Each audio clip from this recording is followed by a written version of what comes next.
गोलीकांड में मारे गए कांग्रेस कार्यकर्ता रविंद्र सेठी का पोस्टमार्टम में देरी किए जाने को लेकर अस्पताल के डेढ़ हाउस के बाहर किया प्रदर्शन। नेता प्रतिपक्ष मुकेश अग्निहोत्री ने गोलीकांड को राजनीतिक हत्या बताया। मामले की न्यायिक जांच की मांग की। टांडा अस्पताल से 3 डॉक्टर्स की टीम करेगी पोस्टमार्टम। 7 ਵਜੇ ਦਾ ਮਰਡਰ ਹੋਇਆ ਵਾ। ਅਸੀਂ ਸ਼ਾਮ ਦਾ ਡਾਕਟਰ ਨੂੰ ਟਾਈਮਲੀ ਇੰਟੀਮੇਟ ਕਰਦਾ ਸਭ ਕੁਝ ਇਹਨਾਂ ਨੂੰ ਦੱਸਦਾ ਵਾ। ਉਹ ਡਾਕਟਰ ਨਾਲ ਸਵੇਰੇ ਵੀ ਸੀਐਮ ਦਾ ਨਾਲ ਮੇਰੀ ਗੱਲ ਹੋਈ, ਇੱਥੇ ਆਂਦੇ ਨੂੰ ਵੀ ਗੱਲ ਹੋਈ ਜੀ। ਇਹਨਾਂ ਨੂੰ ਇਹ ਪਤਾ ਹੈ ਕਿ ਮਰਡਰ ਤੇ ਕੋਈ ਵੀ ਕੇਸ ਤੇ ਹੈ ਨਹੀਂ। ਉਹਨੇ ਅੱਜ ਦੀ ਡੇਟ ਇੱਕੋ ਡੈਡ ਬੋਡੀ ਮਰਡਰ ਵਾਲੇ ਕੇਸ ਦੀ ਹੈ, ਤਾਂ ਇਹਨਾਂ ਨੂੰ ਪਤਾ ਕਿ ਮਰਡਰ ਵਾਸਤੇ ਕੋਈ ਫੋਰੈਂਸਿਕ ਐਕਸਪਰਟ ਚਾਹੀਦਾ, ਤਾਂ ਕਿਉਂ ਨਹੀਂ ਟਾਂਡਾ ਦੇ ਰਾਤ ਨੂੰ ਬੁਲਾ ਲਿਆ ਇੱਥੇ। ਟਾਈਮ ਨਹੀਂ ਦਿੱਤਾ ਹੈ ਔਰ ਇਹਦਾ ਪੋਸਟਮਾਰਟਮ ਕਰੋ। ਸਾਡੇ ਪੂਰੀ ਰਾਤ ਹਰਾਸ ਕਰਕੇ ਹੁਣ ਕਹਿੰਦੇ ਤੁਸੀਂ ਫੋਰੈਂਸਿਕ ਨੂੰ ਭੇਜਣਾ। ਫੋਰੈਂਸਿਕ ਕਰਨੀ ਹੈ, ਅੱਛੀ ਗੱਲ, ਅਸੀਂ ਕਹਿੰਦੇ ਲੀਗਲ ਫਾਰਮੈਲਿਟੀ ਹੈ, ਪਰ ਜਿਹੜੀ ਇਹ ਐਡਾ ਬੜਾ ਹਸਪੀਟਲ ਕਾਹਦੇ ਵਾਸਤੇ ਖੋਲ੍ਹਿਆ? ਉਦਾਂ ਕਹਿੰਦੇ ਅਸੀਂ ਆਹ ਫੈਸਿਲਿਟੀ ਪ੍ਰੋਵਾਈਡ ਕਰਨੀ ਹੈ। ਇਹ ਇਹਦੀ ਸਾਡੀ ਡਿਮਾਂਡ ਇਹ ਹੈ ਕਿ ਇਹ ਜਿਹੜੀ ਗੱਲ ਕੀਤੀ ਨਹੀਂ ਬਿਲਕੁਲ ਗਲਤ ਕੀਤੀ, ਔਰ ਜਿਹਦਾ ਫੋਰੈਂਸਿਕ ਕਰਨ ਵਾਲਾ ਇੱਥੇ ਬੁਲਾਓ, ਜਿਹੜੀ ਕਾਰਵਾਈ ਕਰਨੀ ਇੱਥੇ ਕਰਵਾ ਕੇ। ਜੋ ਵੀ ਕਰਨਾ ਜਹਾਂ ਵੋਟ ਉਠਾ ਲੈ, ਵੋਟ ਬਣਾ ਲਓ। कल देर शाम ऊना के दुलहर गांव में एक व्यक्ति को अज्ञात लोगों द्वारा गोली मारने के बाद उसकी जिला अस्पताल में मौत हो जाती है, जिसके बाद उसका शव पोस्टमार्टम के लिए डेढ़ हाउस रखा जाता है। मृतक के परिजन और कांग्रेस नेता मुकेश अग्निहोत्री व अन्य लोग पोस्टमार्टम में शव को लेने के आते हैं, लेकिन यहां पर पोस्टमार्टम में विलंब होने के चलते वह काफी आक्रोशित हुए। उन्होंने वहां पर अस्पताल प्रशासन के खिलाफ प्रदर्शन किया और नारेबाजी भी की। नेता प्रतिपक्ष मुकेश अग्निहोत्री ने जिला प्रशासन और अस्पताल प्रशासन पर सवाल खड़े किए हैं। मुकेश ने कहा कि जब गोली लगने से मौत हुई है तो अस्पताल को पहले ही बता देना चाहिए था कि पोस्ट में देरी होगी, लेकिन जब आज वह यहां पर आते हैं तो उस समय उन्हें पोस्टमार्टम में देरी होने की जानकारी मिलती है, जबकि आज हम अंतिम संस्कार करने वाले थे। उन्होंने इसको लेकर अस्पताल की कार्यप्रणाली पर भी सवाल खड़े किए हैं। साथ ही इस हत्या को उन्होंने सामान्य घटना नहीं बल्कि राजनीतिक हत्या बताया है, और इसके साथ ही उन्होंने रविवार को सड़क हादसे में मारे गए 5 युवकों की मौत पर भी सवाल खड़े किए हैं और इन सभी की न्यायिक जांच की मांग की है और जयराम सरकार के कार्यकाल में माफिया राज और गुंडागर्दी फैलाने का आरोप लगाया है। गोलीकांड में मारे गए मृतक व्यक्ति का आज पोस्टमार्टम टांडा अस्पताल से आए 3 डॉक्टर्स की टीम करेगी, जिसके बाद शव परिजनों को सौंप दिया जाएगा। वहीं इस पूरी घटना पर कांग्रेस नेता और पूर्व उद्योग मंत्री कुलदीप धीमान ने कानून व्यवस्था पर सवाल खड़े किए हैं और पोस्टमार्टम में देरी को लेकर अस्पताल प्रशासन को कटघरे में खड़ा किया है। देखो, ऐसा है कि यहाँ पे कानून व्यवस्था जो है वो जंगल राज में तब्दील हो गई है। अंधेर गर्दी है, माफिया राज है। दिन दिहाड़े एक युवक रविंद्र सेठी सोशल वर्कर, पार्टी वर्कर, वहाँ इलाके का एक ऐसा परिवार है जिसका पहचान है। अब उसको जो है गोली मार दी गई। अब गोली मार के उसकी हत्या कर दी गई। अब सवाल ये है कि हमने रात को सीएम एसएमओ से हमने बात की। रात में हमने बात की सीएम और एसएमओ से कि सुबह 10 बजे पोस्टमार्टम होना है। अगर यहाँ पोस्टमार्टम नहीं हो सकता था और पता था कि गोली लगी है, गोली से मौत हुई है, तो आपने रात को ही बॉडी जो है टांडा शिफ्ट करनी थी। रात को बॉडी टांडा शिफ्ट।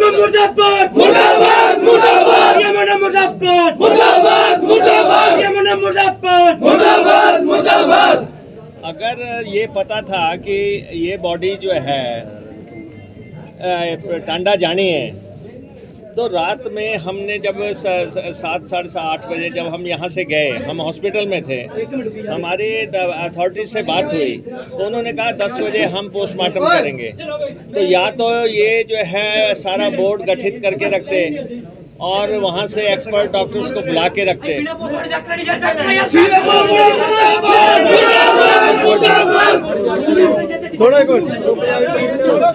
और अगर वहाँ जानी थी, और अब जो है ये देखो जानबूझ के किया गया है। ये देखते हैं कि माहौल चार्ज है, एक यूथ की मौत हुई है, इसलिए ये चाहते हैं कि एक दिन जो है बॉडी बाहर कर दी जाए और स्थिति को नियंत्रित किया जाए। ये बात सही नहीं है। आपको जो है कल ही रात में बॉडी टांडा शिफ्ट होनी चाहिए थी। अब तक तो बॉडी आ जानी। अब आज भी क्रिमेशन नहीं होगा, आज भी क्रिमेशन नहीं होगी, क्रिमेशन डिले हो गया। इसका मतलब क्रिमेशन कल पे चला जाएगा, कल पे चला जाएगा। सारा इलाका जो है वहाँ पे क्रिमेशन के में इंतज़ार कर रहा है और यहाँ जो है पोस्टमार्टम नहीं होगा। अब पोस्टमार्टम तो इस केस में हर हालत अनिवार्य है और ये भी पता है कि गोली लगी है, ये भी पता है कि गोली से मौत हुई है। ये जो है ये प्रशासन ने और हॉस्पिटल एडमिनिस्ट्रेशन ने और इस प्रशासन के साथ मिलके इन्होंने ये साजिश रची है। ये जो है ये नीति नहीं होनी चाहिए। ये हमें कह रहे हैं 3 लोग मारे गए, इनमें तीनों हमारे 6 डेथ्स हुई हैं, उनमें 3 तो हमारे जो है लीडर्स की डेथ हो गई। आप जो वहाँ पे एक्सीडेंट बता रहे हैं, आप बताओ कि ऐसा कैसा भीषण एक्सीडेंट हो गया जिसमें 5 लोग मारे गए, कार में सवार सारे के सारे मारे गए। ये कोई पहाड़ थोड़ा नहीं है कि ढलान से गाड़ी लुढ़क गई और जो है और लोग मारे गए। बिल्कुल मैदान में एक्सीडेंट हुआ उस गाड़ी का और गाड़ी को किसी साजिश के तहत मारा गया है। गाड़ी के साथ कोई ना कोई चीज टकराई है, उसके बाद वो गाड़ी जाके खंबे से टकराई होगी। कुछ अदरवाइज ऐसा हो ही नहीं सकता। एक खंबे से टकरा के 5 आदमी कैसे मर सकते हैं? 5 आदमी उसमें मारे गए। उसमें हमारा सोशल मीडिया का जो हैंडल जो था जिसके हाथ में, जो रोज जो है सरकार पे हमला किया करता था, वो लड़का जो है मारा गया। दूसरा लड़का जो है साथ में जो है जिसने पूरी पंचायत को कंट्रोल किया उसकी मौत हो गई। हम चाहते हैं ये तीनों मौतों की न्यायिक जांच करवाई जाए, जुडिशियल इंक्वायरी ऑर्डर की जाए और इन तीनों लड़कों को जिसने भी मारा है और टोटलिटी में जिसने ये किया है, पताल से भी ढूंढ के लाएंगे। अब तो 1 महीने की सरकार है, 1 महीने की सरकार है। अगर ये सोचते हैं कि हमें डरा लेंगे, दहशत कर देंगे, गुंडागर्दी कर देंगे, हमें कह रहे हैं कि राजनीति, अरे भाई तुम लोगों ने यहाँ ये है शमशान घाट बना दिया। तुम लोगों ने रोजाना जो है हादसे हो रहे हैं। ऐसे आप विपक्ष की आवाज उठाएंगे, ऐसे आप जो है हमारा गला घोट देंगे। इतना डरने वाले लोग नहीं हैं हम। हमारा ये बिल्कुल स्पष्ट है, ये जो है मौतें जो हो रही हैं ये एक साजिश है, ये षड्यंत्र है। यहाँ पे माफिया जो है सरकार के संरक्षण में पनपा है। हम बहुत देर से, सालों साल से जो है हम बोल रहे हैं कि अरे भाई यहाँ पे रेत माफिया जो है बंदूकें लेके चल रहा है, रेत माफिया बंदूकें लेके चल रहा है। यहाँ पे जो है हथियार लेके चल रहे हैं, ट्रैक्टर वाले हथियार लेके चल रहे हैं, ट्रकों वाले हथियार लेके चल रहे हैं। सारा स्वां इन्होंने लूट लिया। शराब माफिया 12 आदमी जो है यहाँ पे फैक्ट्री में जो है लोग जल के मर गए, तब इनको वो नहीं लगा। अब जो है अब तो जिस ढंग से सारे पेड़ इन्होंने काट दिए, हर चीज में इन्होंने जो है लूट मचा रखी है, गुंडागर्दी मचा रखी है, दहशत मचा रखी है।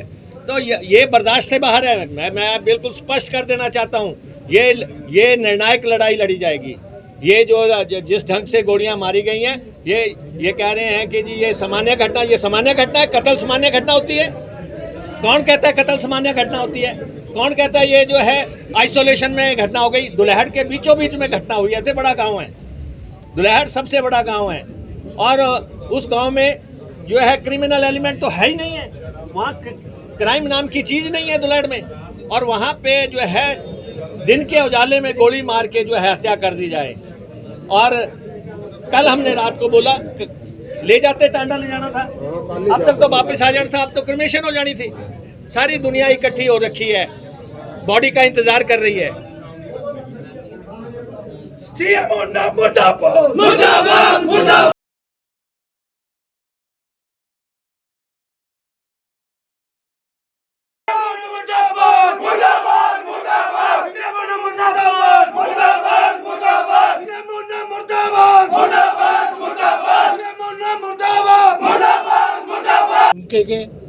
के यहाँ पर सीसीटीवी कैमरे लगेंगे, वहाँ पर सीसीटीवी कैमरे लगे नहीं लगे, क्या पता वो खराब हैं कि क्या है। आज कहाँ गए वो कैमरे? क्यों नहीं पकड़े गए वो जो कातिल थे? वो भाग के हिमाचल प्रदेश से ये ऐसी घटना करके निकल जाते हैं तो ये बहुत ही चिंता का विषय है। कल को हर आदमी की जो जान माल का खतरा है। इस करके सरकार को इस घटना को गंभीरता से लेकर इसकी तह तक जाके और पूरी छानबीन करके इसका जो है लॉ एंड ऑर्डर या कानून व्यवस्था को करना चाहिए और हमारे जो बॉर्डर पंजाब के साथ हैं उनको मजबूत करना चाहिए। हम तो यही सरकार से। कुलदीप जी, जिस तरह से इन्होंने पोस्टमार्टम के लिए डॉक्टर टांडा से डॉक्टर आने के लिए 2 घंटे का वक्त दिया है, अगर बाई चांस डॉक्टर नहीं पहुंच पाए 2 घंटे के बाद भी यही आलम रहा तो क्या अगला क्या कदम रहेगा? ये जो यहाँ फैसला चल रहा, मैं भी काफ़ी देर से सुन रहा हूँ। रात की घटना हुई है और रात को इनको पता था कि यहाँ ये जो मर्डर हुआ है गोली लगने से हुआ है और तब से इनको फैसला लेना चाहिए था, क्योंकि इनके पास ही ऐसा इंतजाम नहीं था, फॉरेंसिक लैब नहीं थी, टांडा में भेजना पड़ेगा। तो इनको रात को ये फैसला लेके या रात को एम्बुलेंस भेज देते, वहाँ को बॉडी को भेज देते टांडा जाके, ये सुबह तक तब तक तो ये बॉडी आ भी जानी थी। लेकिन अब ये 2 घंटे के बाद यहाँ हमें तो ये बताया गया कि अंदर पोस्टमार्टम हो रहा है और अभी पोस्टमार्टम अभी होगा, ख़त्म होगा, ये होगा, वो होगा। उसके बाद पता लगा कि ये बॉडी जो है पोस्टमार्टम के लिए टांडा भेजना पड़ेगी। अब ये टांडा जाएगी, उसके बाद थोड़ी देर के बाद जब यहाँ के जो परिजन थे उन्होंने हो हल्ला किया तो जाके अब ये फैसला आया है कि वहाँ से जो टीम जो है यहाँ आ रही है।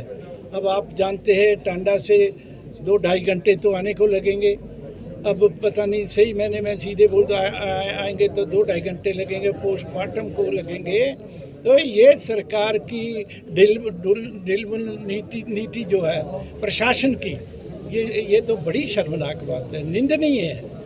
और ऐसे इन केसों में हो रहा है तो गरीब आदमी के साथ कैसा होगा? धन्यवाद। वहीं दुल्हन गांव में गोलीकांड में कांग्रेस कार्यकर्ता रविंद्र सेठी के हत्या के मामले में ऊना पुलिस ने वारदात को अंजाम देने वालों को पकड़ने के लिए 8 टीमें कर रही जांच पड़ताल। पुलिस 2 संदिग्धों को पकड़कर कर रही है अहम पूछताछ। पुलिस ने निष्पक्ष जांच किए जाने का किया दावा।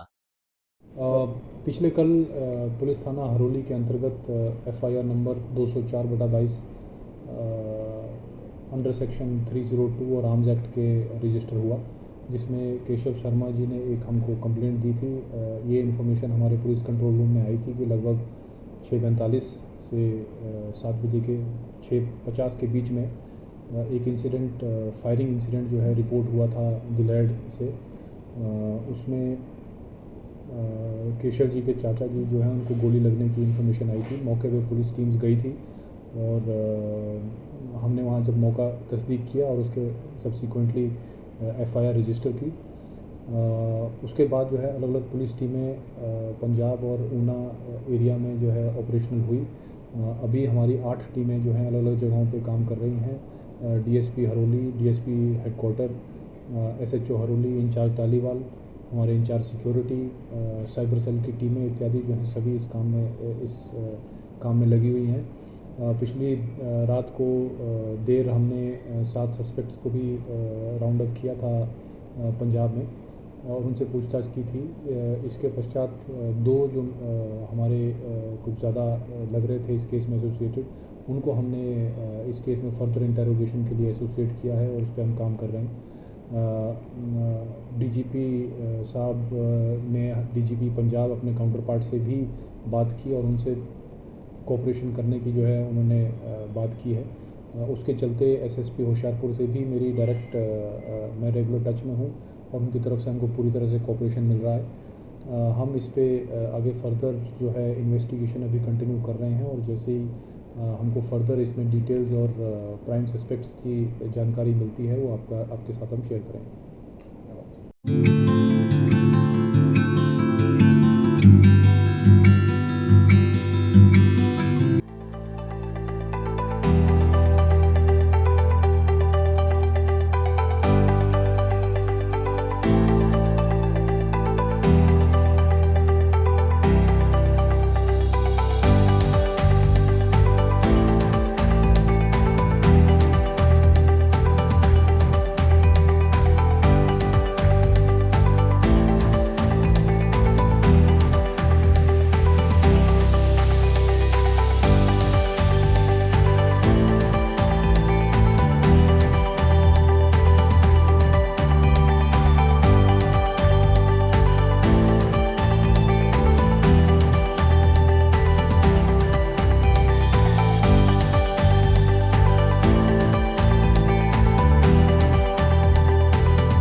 अब एंटरटेनमेंट के साथ साथ फिट रहना हो गया है और भी आसान। आपके अपने शहर महतपुर में खुल गया है आनंदराज पैरामेडिकल इंस्टीट्यूट और स्पोर्ट्स एकेडमी, जहां आप अपने मन चाहे खेल में एडमिशन ले सकते हैं। यहाँ पर badminton, table tennis, aerobics, yoga, dance, gym सभी उपलब्ध है। पैरामेडिकल इंस्टीट्यूट में आपको चिकित्सा विज्ञान का कौशल भी सिखाया जाएगा और एडमिशन के लिए उम्र की कोई सीमा भी नहीं। तो देर किस बात की है, आज ही पहुंचे Anandraj Malik paramedical institute and sports academy Mahatpur या संपर्क करें 8544797498 या 9816067778 पर।